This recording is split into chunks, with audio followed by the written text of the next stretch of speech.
యేసుక్రీస్తు ప్రభువారు ఈ మార్గంలోనే నడుచుకుంటూ గెత్సెమనే తోటకు వెళ్లేవారు కాబట్టి ఆయన కూడా ఈ స్తంభాన్ని ఖచ్చితంగా చూసి ఉంటారు. ఇది హెలెనిస్టిక్ మరియు హెరోదియన్ శైలుల మిశ్రమం.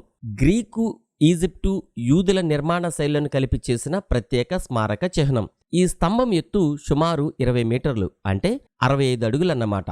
ఈ స్తంభం క్రింది భాగం పెద్ద కొండ రాతిని కట్ చేసి వేసిన బలమైన పునాది. దాని పైభాగం అంటే మధ్యభాగం గ్రీకు స్తంభాల వలె అలంకరించారు.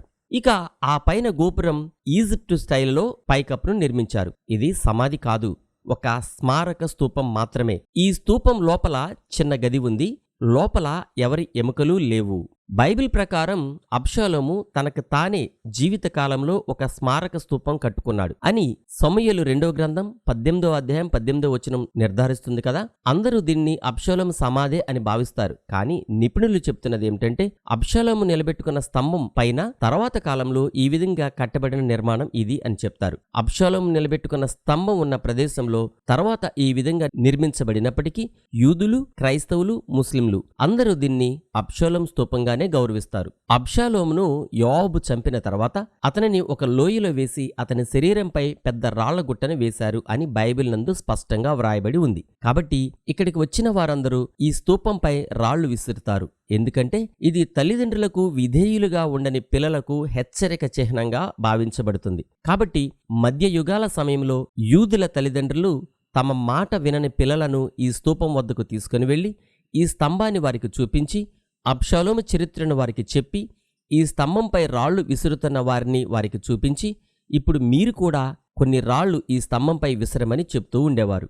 ఈ కారణంగా గతంలో ఈ స్తూపం చుట్టూ చాలా రాళ్లు కనిపించేవి, కానీ ఇప్పుడు వాటిని క్లీన్ చేశారు. ఇది ఇప్పటికీ కెద్రోను వ్యాలీలో గెత్సెమనే తోట దగ్గరలో ఉంది.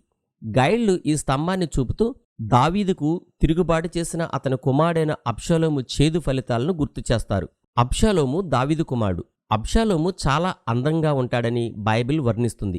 అయినప్పటికీ అబ్షాలోము దావీదుపై తిరుగుబాటు చేసి అవిధేయుడిగా జీవించి మరణించి చివరికి నీచుడిగా చరిత్రలో మిగిలిపోయాడు.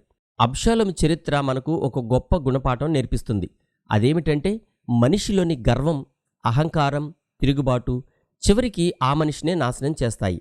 కానీ దేవుని యందు భక్తి, భయము, వినయం, తల్లిదండ్రులపై గౌరవం మనిషిని ఉన్నతమైన స్థాయిలో నిలబెడతాయి.